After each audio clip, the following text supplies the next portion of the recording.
Say hello. Hello. Good morning. Good morning. Welcome to our day. Welcome to our day. Oh, good boy. Our day, rock and roll. That was the best.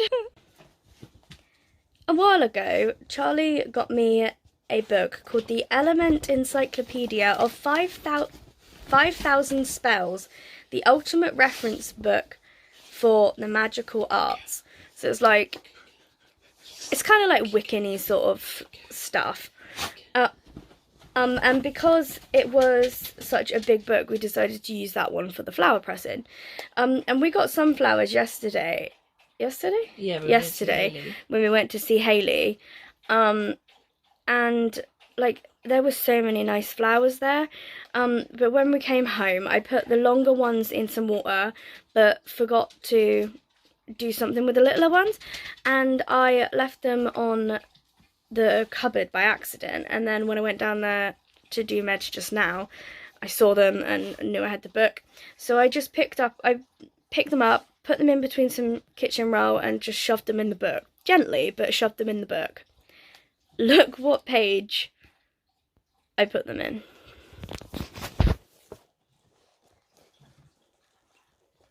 All the spells about death. For the flowers we got from a cemetery. Completely randomly. That's a little bit weird. It's very weird. We've got you a new toy. Is that for you? Is that for you? Is this a new bear? Is it a new bear? Yeah? Is this a new bear for you? Wow! Oh! Throw it for me, Mommy. Oh. Oh, heck yeah. This is good for me. Yeah.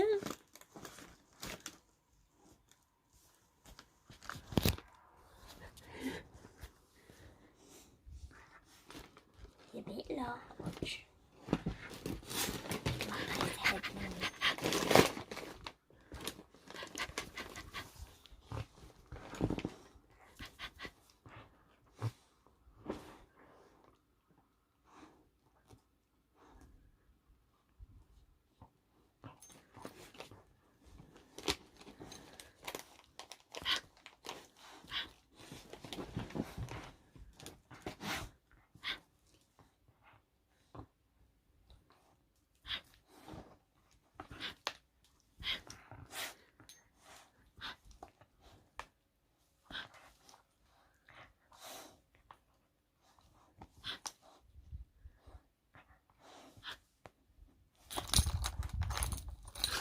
Did you see the way she looked at you? I did. Yeah, I'm gonna bite his butt. Yeah, gonna make him crispy. Yeah.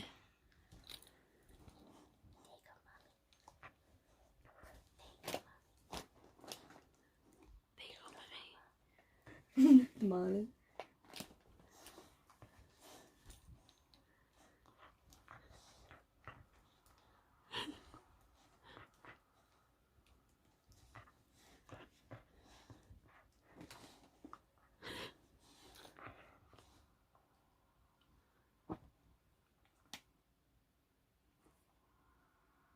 It's just the cars.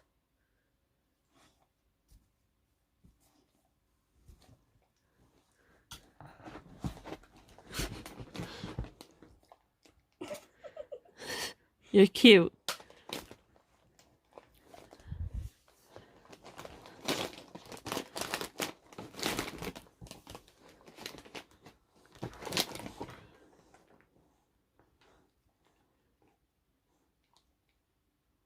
Gorgeous. Yesterday, we forgot to say, as soon as we got back from the hospital, we went for a nap, because obviously we were knackered, so we was up at 5:30 in the morning. Got them both, darling. About half an hour before the alarm was supposed to go off, we had a phone call. We And did? it was the GP. Oh, I remember now. About a week ago, both myself and the GP had received a letter from the chest clinic trying to give a bit of like pointers for what to do about my lungs, because at that point we still hadn't had an appointment. Literally it was an emergency appointment to try and get me in to see my consultant for a plan. So my GP was ringing me because obviously she had just received the letter and was just like, right, I've just received this letter, we need to do this plan. I was like, yeah, that's changed. I've just got back from seeing my consultant again this morning. And she was like, oh. So I told her the new plan. Which, have we even told these guys the plan? No, because you ended up with a migraine. Oh, yeah. Just one question. Yeah. Am I right in thinking it was... Basically, I'm being put on a strong-ass antibiotic for 2 weeks. Like... super strong. I've never had it at this dose. And you've had strong doses. Yeah. Once that's done, I'm going to be doing a new regime of, like, the prophylactic antibugs. One sticking with the antibiotic that I'm on, and then the other one I'm changing it and I'm doing like a flip-flop sort of thing. Like every other month is different. Like one's 1 month than the other one. Yeah, basically what we're doing now, but with one of the meds has changed. Yeah. Girl, that was also my finger though. And obviously you got to keep sending in sputum samples. They don't know if the bug that is coming up is the actual one that's causing the main issues, or whether, because of my type of lung disease, there's the problems with the airways, but the problem with the immune system, which is why I need the steroids, and then there's the problem with needing the antibugs because of the poor immune system. Because I've got something called hypergammaglobulinemia, something like that. Yeah. Basically, it means my immune system shot. I've needed to have immuno replacement. So because of that triangle, they're not sure whether this bug that's coming out in the sputum samples is the bug that's actually causing all the problems, and whether there's actually another bug deep in my lungs that's creating these problems, but not is being masked by the medication that I take, basically. So we need to hope that this regime helps, and then keep sending in sputum samples in the hope that we figure something out. There is a huge number of medications that I could trial. One is an antibug called Cipro. The problem with this antibug is I'm on a lot of mental health meds, and this particular antibug is notorious for causing havoc with mental health, and it's just not worth the risk.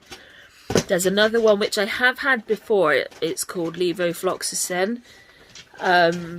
It can cause a lot of problems in joints and with tendons, and like we said when we were in London... I was just going to say 2 things. First thing, apologies if you just heard me saying Dixie, come on Dixie, and like repeat that a lot. Oh, she's opened the box. Opened what box?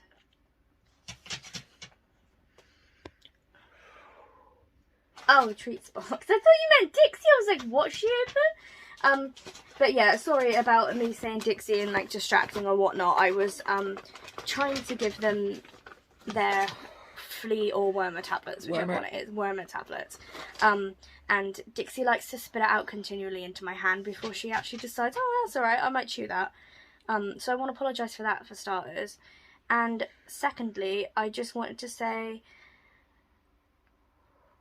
that if I remember correctly, when you had that last time, you ended up feeling like you had the flu. Yeah. So, definitely. It wasn't brilliant. Dixie? Yeah, because I was thinking yesterday that I didn't remember you having the pain. But no, actually, I didn't. It wasn't it wasn't that on its own. I felt really rough, like I'd been hit by a bus. Yeah. Can you hurry up with that box? Sorry. I don't know if it's because of all these antibugs and whatever else, but their treat box, whenever Sophie opens the lid, I feel like I'm going to be sick with it. It's not even that bad. It's like genuinely, it's not that bad. I can't cope with it, but I used to be fine. And the fan isn't even on tonight. No, I mean, you've never particularly been that keen on handling them because you didn't like your hands smelling of them, but this is extreme. Not good. No, wait a minute. So yeah, this levofloxacin, like I said, we've been on it before, but like when we were in London, we said about the whole cramping and like bone pain and things like that, and obviously that's causing like issues already. So we don't want to be doing this other antibug if it's gonna increase that pain, because there's just no point. There's also a injection medication that's out currently for asthmatics. It's been out for a while, but the criteria for it has changed, and people like myself can now have it. We can have the funding to be able to have this medication. The problem is, you need to be able to successfully come off your steroids. I've been on my steroids continuously now for about 12, 13 years. And like the lowest dose we can get down to is 5 or 6 milligrams, depending on how you're doing at the time. And even at that level, I then have to go see a endocrinologist because they think my what have they called? Adenoids? Nope. Adrenal glands don't work, that's the body's natural hormone. Basically, those little glands, they sit right by your kidneys, and they are the things that control your fight or flight. So if I was to have, like, completely miss my steroids or have it down to a level that's, like, my body can't cope with it being too low, I can go into, like, complete organ failure and into a coma, and it can actually kill me. Yeah, so it's not just the fight or flight sort of thing. It's like the actual body's reactions, not just not like how you feel with it, whether you need to go and do it. It's literally how your organs respond to a fight or flight. So like raising your your pulse, if you like are in Antarctica or something, lowering your blood pressure, like all that sort of stuff to just control for the situation that you're in. Like if I stop my steroids, I don't have that, so that drug is completely out of the question. They did note that my sputum samples, when I was on my old antibug, they weren't showing this bug up as much. The only reason why I had to stop that antibug then was because I had 3 bugs come up on my test, and one of them is a relation to the TB family. Like it's not TB itself, but it's similarities to that. So the treatment for that is the antibug that I was on. So we needed to stop that antibug to then see over a 3-month period if it would like show up again in my sputum samples. It didn't, but obviously at that point the new antibiotics were doing really well and I wasn't getting infections or anything, and then this happens. So if everything still continues to be a little bit shit, there's then going to be the option that I will get referred to a specialist chest team in London. I've already been to the specialist brittle asthma team in Birmingham. They done absolutely everything they could, maxed out all treatments, surgeries, everything, and there was nothing more. And the travel to go from Cornwall to Birmingham is 9+ hours, so it didn't warrant going up there to be able to do nothing. But it has been known that London is a little bit better, just because it's London. Or the hospitals are better. And it's another bigger team that hasn't seen you before and has a heck of a lot of experience. So they're more clued up. Yep. With like the latest drugs and new drugs that are potentially coming out very soon. And they kind of control yeah, gunk, like the drug trials and things like that, whereas other hospitals don't necessarily do that. So yeah, with like all of that changing from what the letter was that the GP and we received a week ago, obviously it completely threw our GP off, because she was ringing up to sort everything, like the bloods and all that, and I then obviously had to say to her that I didn't even need bloods either, because I had them done at the hospital. So it was job done. It's quite a sudden change, isn't it? Yeah. Obviously she did ask if anything needed to be changed on the prescriptions, so I got all that sorted out. And she asked if there's been any difficulties with getting meds. So obviously I said about the whole issue, and she apologised so much, was just like, I'm so sorry that you're having to go through this. The problems with pharmacies is that they see your age and think that you shouldn't be on all this medication and aren't happy about giving it out. But if they were to see you and your medical history and know what you've been through, what you're going through every day just to survive, then they might have a little bit more compassion. Which I said afterwards, to some degree, they should have at least some aspect of an image of what somebody's going through via the medications that they take, especially when it's a big prescription, because they all interlink.